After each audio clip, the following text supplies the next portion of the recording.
भगवान श्री परम योगी कबीर के इस पद का अभिप्राय समझाने की अनुकंपा करें। मूल बांधि सर गगन समाना, सुखमन यों तन लागी, काम क्रोध दो भया पलीता, तहां जोगणी जागी। मूल बांधि सर गगन समाना, सुखमन यों तन लागी। ये जो महासुख की घटना घटती है, योगी कैसे उसे घटाता है, वो अपने भीतर क्या करता है, वो किस भांति अपने को आकाश में डुबा देता है। मूल बांधी सर गगन समाना, ये उसकी प्रक्रिया है। जीवन ऊर्जा है, शक्ति है, लेकिन साधारणतः तुम्हारी जीवन ऊर्जा नीचे की तरफ प्रवाहित हो रही है। इसलिए तुम्हारी सब जीवन ऊर्जा अंततः काम वासना बन जाती। काम वासना तुम्हारा निम्नतम चक्र है। तुम्हारी ऊर्जा नीचे गिर रही है और सारी ऊर्जा धीरे धीरे काम केंद्र पर इकट्ठी हो जाती। इसलिए तुम्हारी सारी शक्ति काम वासना बन जाती। जितने तुम शक्तिशाली होगे उतनी प्रगाढ़ काम वासना तुम में पैदा होगी। इसलिए तो साधु डर जाते हैं, तो भोजन कम करते हैं, क्योंकि न भोजन लेंगे न शक्ति पैदा होगी, न शक्ति पैदा होगी न काम वासना उठेगी। साधु अपने को सुखाने में लग जाते हैं। साधु धीरे धीरे ऐसी कोशिश करते हैं कि इतना ही भोजन लें जितने से रोज दैनिक शरीर का काम चल जाए, ऊर्जा बचे ना। मगर ये कोई साधुता हुई? ये तो नपुंसकता हुई। ये कोई साधना हुई? शक्ति न बचे तो तुम्हारे ब्रह्मचर्य का क्या अर्थ, क्या मूल है? कोई सार्थकता नहीं। निर्बल के ब्रह्मचर्य का क्या अर्थ है? लाखों लोग निर्बलता को ब्रह्मचर्य समझ लेते, रुग्णता को स्वास्थ्य समझ लेते, शरीर को गला लेते हैं, ऊर्जा पैदा नहीं होती, इसलिए काम केंद्र सूख जाता है। तो वो सोचते हैं कि हम सिद्धावस्था को उपलब्ध हो गए। उन्हें ठीक से भोजन दो, एक सप्ताह के भीतर उनकी काम ऊर्जा फिर प्रवाहित होने लगेगी, फिर वासना जगने लगेगी। ये कोई छुटकारा ना हुआ, ये तो धोखा हुआ, ये आत्म प्रवंचना है। कबीर जैसे ज्ञानी ऐसी साधुता को दो कौड़ी का भी नहीं मानते। साधुता का अर्थ ऊर्जा को समाप्त करना नहीं है, ऊर्जा को रूपांतरित करना है। ऊर्जा को नष्ट करना, सुखाना नहीं है, ऊर्जा की दिशा बदलनी। वो जो नीचे की तरफ बहती वो ऊपर की तरफ बहने लगे। अधोगामी शक्ति ऊर्ध्व गमन की तरफ निकल जाए। जो अभी जमीन की तरफ बहती है वो आकाश की तरफ उठने लगे। जो अभी पानी की तरह है वो अग्नि की तरह हो जाए। पानी नीचे की तरफ बहता है, अग्नि सदा ऊपर की तरफ जाती। जिस दिन तुम्हारी ऊर्जा आग्नेय हो जाएगी, उसी दिन एक अनूठे ब्रह्मचर्य का जन्म होगा, जो निर्बलता से नहीं परम वीरी से पैदा होती है। मूल बांधी, वो जो मूलाधार चक्र है, जहां से ऊर्जा काम ऊर्जा बनती है, उसे बांध लेना है, उसे सिकोड़ लेना है। इसलिए योग ने, पतंजल ने, हठ योग ने बहुत सी प्रक्रियाएं खोजी हैं मूल को बांधने की। मूल जब बंध जाए तो ऊर्जा अपने आप ऊपर उठने लगती है, क्योंकि नीचे का द्वार बंद हो जाता, द्वार अवरुद्ध हो जाता। एक छोटा सा प्रयोग, जब भी तुम्हारे मन में काम वासना उठे तो करो, तो धीरे धीरे तुम्हें राह साफ हो जाएगी। जब भी तुम्हें लगे कि काम वासना मन को पकड़ रही है, तब डरो मत, शांत होकर बैठ जाओ। जोर से श्वास को बाहर फेंको, उच्छ्वास, भीतर मत लो श्वास को, क्योंकि जैसा ही तुम भीतर गहरी श्वास को लोगे, भीतर जाती श्वास काम ऊर्जा को नीचे की तरफ धकाती है। जब तुम्हें काम वासना पकड़े तब एक्सहेल करो, बाहर फेंको श्वास को। नाभि को भीतर खींचो, पेट को भीतर लो और श्वास को बाहर फेंको, जितनी फेंक सको। धीरे धीरे अभ्यास होने पर तुम संपूर्ण रूप से श्वास को बाहर फेंकने में सफल हो जाओगे। जब सारी श्वास बाहर फेंक जाती है तो तुम्हारा पेट और नाभि वैक्यूम हो जाते हैं, शून्य हो जाते हैं। और जहां कहीं शून्य हो जाता है वहीं आसपास की ऊर्जा शून्य की तरफ प्रवाहित होने लगती है। शून्य खींचता है, क्योंकि प्रकृति शून्य को बर्दाश्त नहीं करती, शून्य को भरती है। तुम नदी में पानी भर लेते हो घड़े में, तुमने घड़ा भर के उठाया नहीं कि गड्ढा हो जाता है पानी में। घड़े से तुमने पानी भर लिया, उतना गड्ढा हो गया, चारों तरफ से पानी दौड़ के उस गड्ढे को भर देता है। तुम्हारी नाभि के पास शून्य हो जाए तो मूलाधार से ऊर्जा तत्क्षण नाभि की तरफ उठ जाती और तुम्हें बड़ा रस मिलेगा। जब तुम पहली दफा अनुभव करोगे कि एक गहन ऊर्जा बाण की तरह आके नाभि में उठ गई, तुम पाओगे सारा तन मन एक गहन स्वास्थ्य से भर गया, एक ताजगी। ये ताजगी वैसी ही होगी, ठीक वैसा ही अनुभव तुम्हें होगा ताजगी का जैसा संभोग के बाद उदासी का होता, जिससे ऊर्जा के स्खलन के बाद एक शिथिलता पकड़ लेती है, एक रुग्ण दशा, एक विषाद, एक हारापन, एक थकान। तुम सो जाना चाहते हो। बहुत से लोग संभोग का उपयोग केवल नींद के लिए ही करते, क्योंकि थक जाते। पश्चिम में डॉक्टर तो लोगों को सलाह देते हैं जिनको नींद नहीं आती कि संभोग उनके लिए उचित है। संभोग कर लोगे, थक जाओगे, टूट जाओगे, नींद अपने आप आ जाएगी। लेकिन वो नींद कोई स्वस्थ नींद नहीं, वो थकान की नींद है, वो विश्राम नहीं है, थकान है। थकान और विश्राम में बड़ा फर्क है। विश्राम में ऊर्जा पूरी आराम करती, थकान में ऊर्जा नहीं होती, हारे थके टूटे हुए तुम पड़ जाते हो। संभोग के बाद जैसे विषाद का अनुभव होगा, वैसे ही अगर ऊर्जा नाभि की तरफ उठ जाए तो तुम्हें हर्ष का अनुभव होगा, एक प्रफुल्लता घेर लेगी। ऊर्जा का रूपांतरण शुरू हुआ। तुम ज्यादा शक्तिशाली, ज्यादा सौमनस्यपूर्ण, ज्यादा उत्फुल्ल, सक्रिय, अनथके, विश्रामपूर्ण मालूम पड़ोगे, जैसे गहरी नींद के बाद उठे हो, ताजगी आ गई है। इसलिए जो लोग भी मूल आधार से शक्ति को सक्रिय कर लेते हैं, उनकी नींद कम हो जाती, जरूरत नहीं रह जाती। वे थोड़े घंटे सो के भी उतने ही ताजे हो जाते, फिर तो 2 घंटे भी सो के उतने ही ताजे हो जाते, जितने ताजे तुम 8 घंटे सो के नहीं हो पाते। क्योंकि तुम्हारे शरीर को तो ऊर्जा को पैदा करना पड़ता है, निर्मित करना पड़ता है, भरना पड़ता है। और बड़ा पागलपन है, रोज शरीर भरता है, रोज तुम उसे उलीचते हो। यूं ही उम्र तमाम होती है। रोज भोजन लो, शरीर को ऊर्जा से भरो, फिर उसे उलीचो और फेंक दो। ऊर्जा का ऊर्ध्वगमन बड़ा अनूठा अनुभव है। और पहला अनुभव होता है मूलाधार से नाभि की तरफ जब संक्रमण होता है।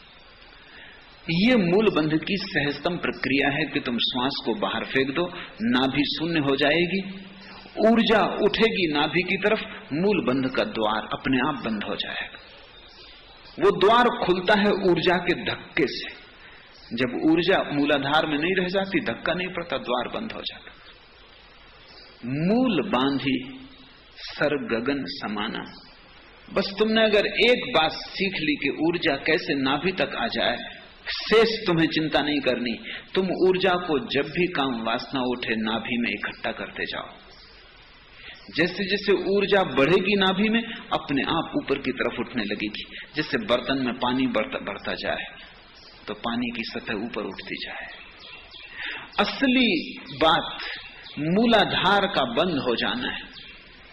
घड़े की नीचे का छेद बंद हो गया, अब ऊर्जा इकट्ठी होती जाएगी, घड़ा अपने आप भरता जाएगा। एक दिन तुम अचानक पाओगे कि धीरे धीरे नाभि के ऊपर ऊर्जा आ रही, तुम्हारा हृदय एक नई संवेदना से आप्लावित हुआ जा रहा है। तुम कहते हो कि तुम प्रेम करते हो, लेकिन तुम कर नहीं सकते क्योंकि तुम्हारे हृदय में ऊर्जा नहीं है। तुम लाख कहो कि तुम प्रेम करते हो, तुम प्रेम कर नहीं सकते क्योंकि प्रेम तभी घटता है जब हृदय चक्र में ऊर्जा आती, उसके पहले घटता नहीं। तो तुम समझाते रहो अपने को कि तुम प्रेम करते हो, लेकिन तुमने किसी को प्रेम नहीं किया, ना अपनी पत्नी को, ना अपने बेटे को। ज्यादा से ज्यादा तुम अपने को प्रेम करते हो, बाकी तुम किसी को प्रेम नहीं करते, और वो भी बहुत कमजोर है, वो भी कोई बड़ा गहरा नहीं है। जिस दिन हृदय चक्र पर आएगी तुम्हारी ऊर्जा, तुम पाओगे भर गए तुम प्रेम से। तुम जहां भी उठोगे बैठोगे, तुम्हारे चारों तरफ एक हवा बहने लगेगी प्रेम की।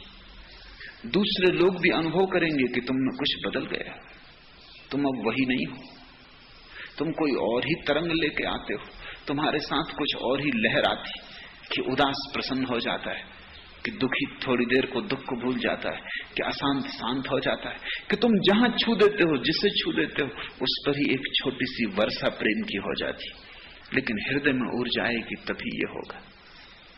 ऊर्जा जब बढ़ेगी, हृदय से कंठ में आएगी, तब तुम्हारी वाणी में एक माधुर्य आ जाएगा। जब तुम्हारी वाणी में एक संगीत, एक सौंदर्य आ जाएगा, तुम साधारण से शब्द बोलोगे और उन शब्दों में काव्य होगा। तुम दो शब्द किसी से कह दोगे और तुम उसे तृप्त कर दोगे। तुम चुप भी रहोगे तो तुम्हारे मौन में भी संदेश छिप जाएंगे। तुम ना भी बोलोगे तो भी तुम्हारा अस्तित्व बोलेगा। ऊर्जा कंठ पर आ गई। उपनिषद के गीत तभी तो फूटे होंगे जब ऊर्जा कंठ पर आ गई होगी। बुद्ध के वचन तभी तो निसृत हुए होंगे जब ऊर्जा कंठ पर आ गई होगी। कुरान के वचन साधारण वचन है, लेकिन जब मोहम्मद ने उन्हें कहा था तब उन वचनों में कुछ बात ही और थी। तब वे किसी और ही लोक से आते थे। तुम भी उनको दोहरा सकते हो, लेकिन तुम्हारी ऊर्जा जहां होगी उन शब्दों में वही गुणधर्म प्रविष्ट हो जाएगा। अगर काम वासना से भरा हुआ आदमी कुरान को कितने ही तरन्नुम से गाए तो भी वो कव्वाली ही होगी। वो कुरान हो नहीं सकता, क्योंकि कुरान का संबंध शब्दों से थोड़ी है, तुम्हारी जीवन ऊर्जा से है। और अगर मोहम्मद कव्वाली भी गाएं तो वो कुरान हो जाएगा। उन शब्दों में भी नए भाव आविर्भूत हो जाएंगे, नई कौपलें लग जाएंगी, नए फूल लग जाएंगे। कृष्ण ने गीता कही, वो कंठ से आई ऊर्जा की अभिव्यक्ति है, अभिव्यंजना है। कितने लोग गीता को कंठस्थ किए और कितने लोग रोज उसका पाठ करते रहते, कितने हजारों पाठ कर चुके। लेकिन अगर काम ऊर्जा मूलाधार से गिर रही है तो गीता तुम गाते रहो, वो गीता तुम्हारी ही होगी, भगवत गीता नहीं हो सकती। भगवत गीता होने के लिए तो चेतना का भागवत हो जाना जरूरी है। ऊर्जा ऊपर उठती जाती, एक घड़ी आती कि तुम्हारे तीसरे नेत्र पर ऊर्जा का आविर्भाव होता है। तब तुम्हें पहली दफा दिखाई पड़ना शुरू होता है। तुम अंधे नहीं होते, उसके पहले तुम अंधे हो, क्योंकि उसके पहले तुम्हें सिर्फ आकार दिखाई पड़ते हैं, निराकार नहीं दिखाई पड़ता, और वही असली में है। सब आकारों में छिपा है निराकार।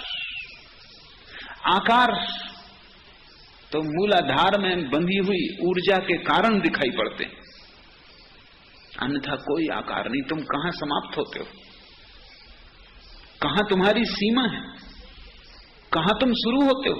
न कोई कहीं शुरू होता है, न कोई कहीं समाप्त होता है। सारा जगत संयुक्त है। तुम झाड़ों से जुड़े हो, पहाड़ों से जुड़े हो, चांद तारों से जुड़े हो।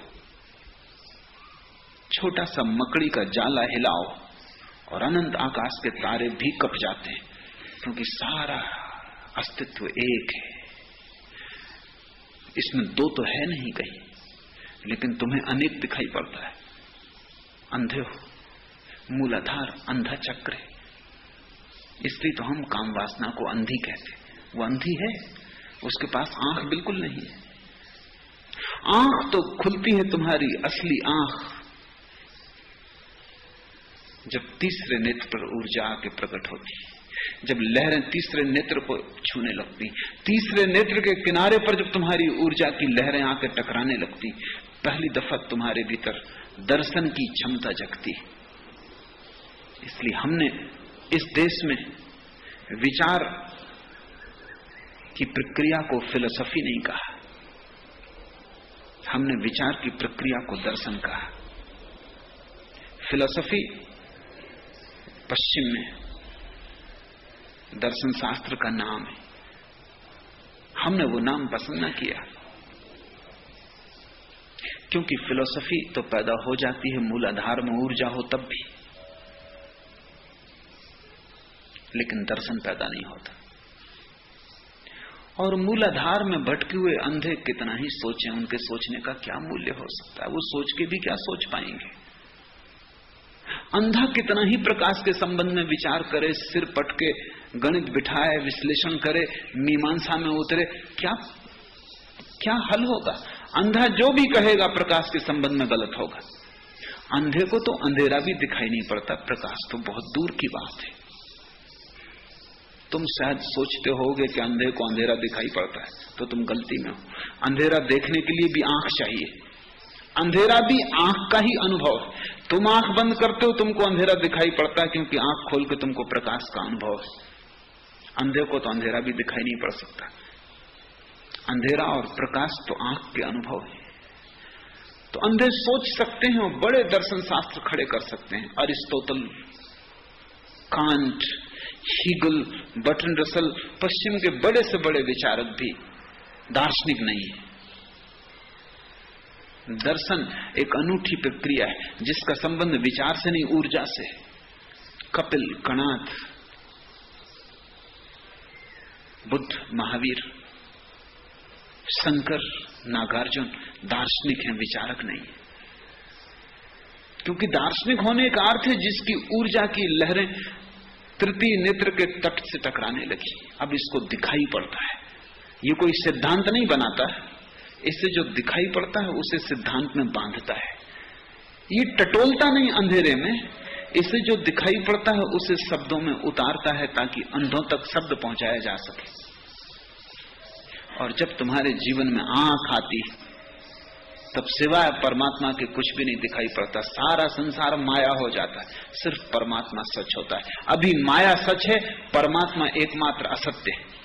तो तुम लाख कहो कि हम मानते हैं, लेकिन तुम जानते हो कि परमात्मा है नहीं। मानोगे तुम कैसे? जिसे जाना नहीं उसे मानोगे कैसे? जिसे देखा नहीं उसे तुम मानोगे कैसे? भीतर तो संदेह बना ही रहता है। पूज लेते हो मंदिर में जाके, हाथ जोड़ के मूर्ति के सामने खड़े हो जाते हो, जरा गौर करना, भीतर तुम संदेह के कीड़े को सरकता हुआ पाओगे। लेकिन झुक जाते हो डर के कारण, पता नहीं हो ही पीछे पछताना पड़े। मुल्ला नसरुद्दीन का एक मित्र मर रहा था। मित्र एक मौलवी था,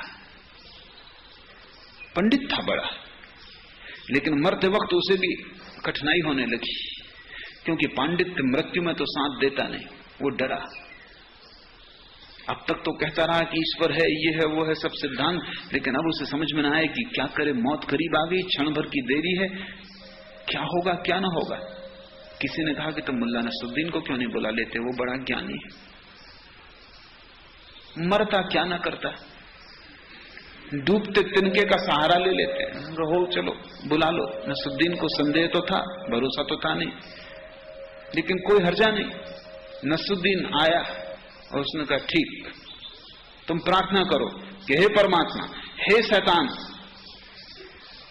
मुझे संभाल। उसने कहा, ये किस प्रकार की प्रार्थना है? नसरुद्दीन ने कहा कि मरते वक्त खतरा लेना उचित नहीं, पता नहीं परमात्मा हो या ना हो, और पता नहीं शैतान ही हो।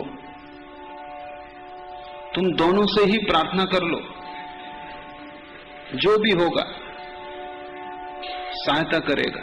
इस घड़ी में किसी को नाराज करना ठीक नहीं। भय के कारण पूजा चलती है, श्रद्धा के कारण नहीं। परमात्मा पर भरोसा तो तभी आता है जब ऊर्जा तीसरे नेत्र में प्रवेश करती है, तुम देखने में समर्थ हो जाते हो। तब तक परमात्मा एक झूठ है और माया सत्य है।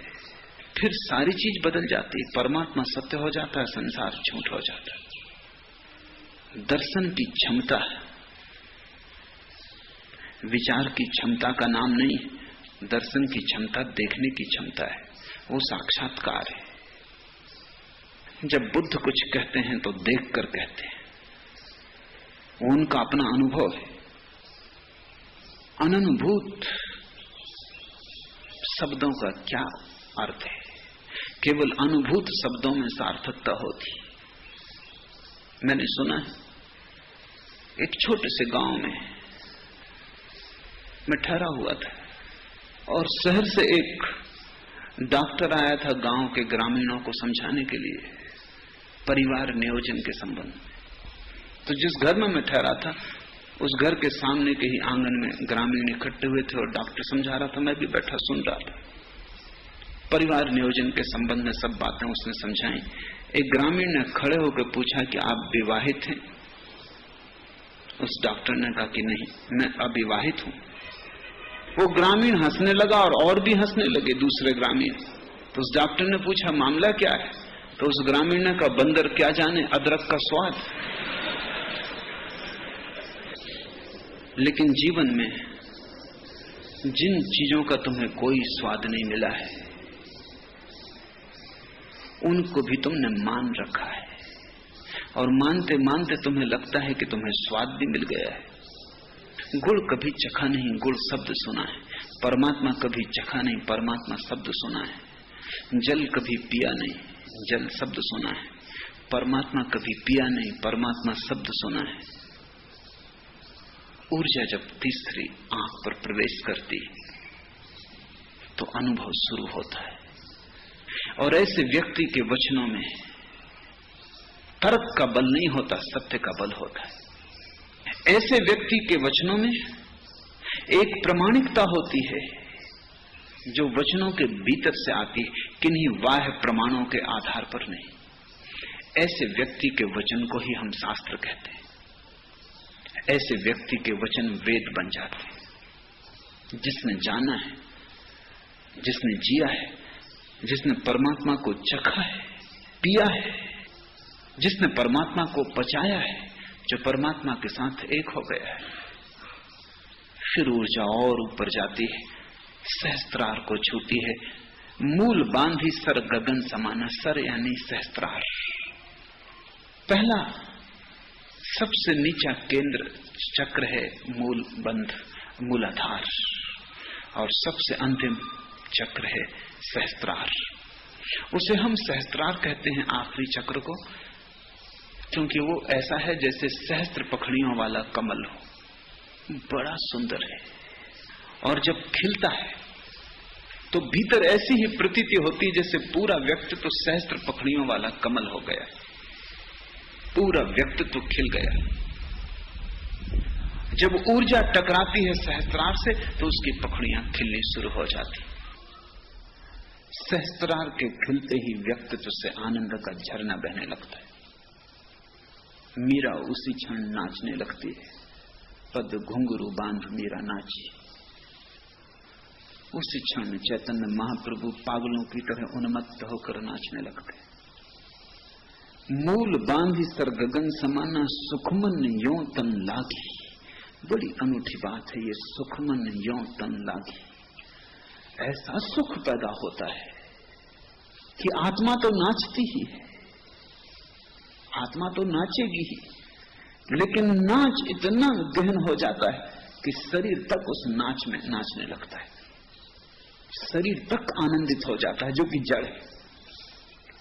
कबीर ये कह रहे हैं कि उस क्षण में चेतना तो नाचती ही है, उसमें कुछ कहना नहीं, लेकिन जड़ शरीर तक चेतना के साथ चैतन्य हो जैसा होकर नाचने लगता है। चेतना तो प्रसन्न होती है, रोआ रोआ शरीर का आनंदित हो उठता है। आनंद की लहर ऐसी बहती है कि मुर्दा भी, शरीर तो मुर्दा है, वो भी नाचने लगता है। तुम अभी शरीर के साथ बंधे बंधे खुद मुर्दा हो गए हो, तब धारा उल्टी बहती है। तुम्हारी चैतन्य की क्षमता के साथ मुर्दा शरीर भी नाचने लगता है। जो तुमने सुना है कि उसकी कृपा से अंधे देखने लगते हैं, लंगड़े चलने लगते हैं, गूंगे बोलने लगते हैं, उसका कम मतलब न समझे होगे। उसका यही मतलब है। उस घड़ी में जो आदमी सदा का गूंगा रहा हो वो भी बोल उठेगा। इतनी बड़ी घटना घटती, ऐसा उत्सव घटता है कि जो आदमी सदा का बहरा रहा हो वो भी सुनने लगेगा। सारा तन जाग उठता है, सारी नींद टूट जाती है।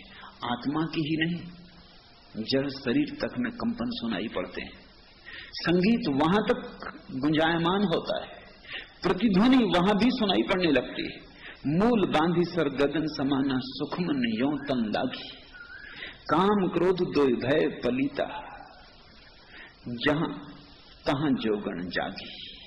और ऐसी घड़ी में काम और क्रोध जैसे कि कोई बम लगा देता है, उसमें पलीता लगाता है। पलीते में आग लगती तो थोड़ी देर में बम फूट जाता है। काम क्रोध दो भय पलीता, तहां जोगण जागी। और उस आनंद की घड़ी में कहां काम कहां क्रोध। अब तक जिनको शत्रुओं की तरह जाना था वो मित्र सिद्ध होते हैं। काम क्रोध दोनों ही उस परम विस्फोट में पलीता बन जाते हैं। उन दोनों का भी उपयोग हो जाता है, उनकी आग भी काम में आ जाती है और एक विस्फोट घटता है, एक एक्सप्लोजन।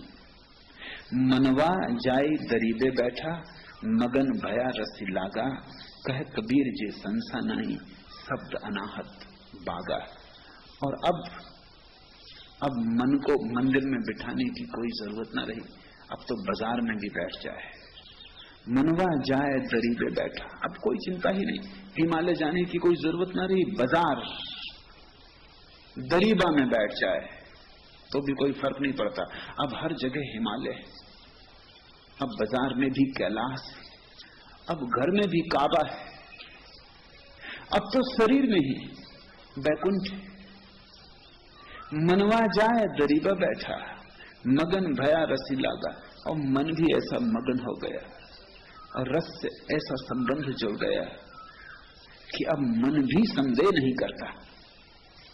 मन जिसका स्वभाव संदेह है, जब ऊर्जा सातवें आखिरी चक्र को छूती है तो जो तुम्हारे शत्रु थे कल तक वो भी मित्र हो जाते हैं। काम क्रोध काम में आ जाते हैं, उनकी ऊर्जा उनकी अग्नि पलीता बन जाती है परम विस्फोट में। तब तुम्हें पता चलता है कि जीवन में कुछ भी व्यर्थ नहीं, सब सार्थक है। देर अबेर हर चीज का उपयोग होना है। कोई पत्थर यहाँ फेंके जाने योग्य नहीं, सभी पत्थर मंदिर के निर्माण में काम आ जाएंगे। इसलिए जल्दी मत करना फेंकने की और दुश्मनी मत करना। परमात्मा ने ऐसा कुछ बनाया ही नहीं जिसका सदुपयोग न हो। ये हो सकता है आज तुम्हें कोई उपयोग न सूझे और आज तुम जिस पत्थर को फेंक दो कल तुम पछताओ। कल तुम्हें पीछे जाकर पता चले कि वही पत्थर तो मंदिर की मूर्ति बनने को था या वही पत्थर मंदिर का शिखर बनने को था।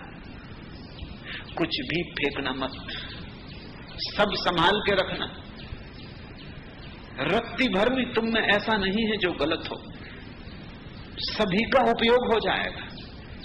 ये हो सकता है कि आज गलत लगता हो क्योंकि तुम्हारी ऊर्जा बड़ी नीची है, वहां कोई उपयोग ना हो। जब ऊर्जा ऊपर जाएगी, दृष्टि का विस्तार होगा, आंखें खुलेंगी, तब हजार उपयोग निकल आएंगे।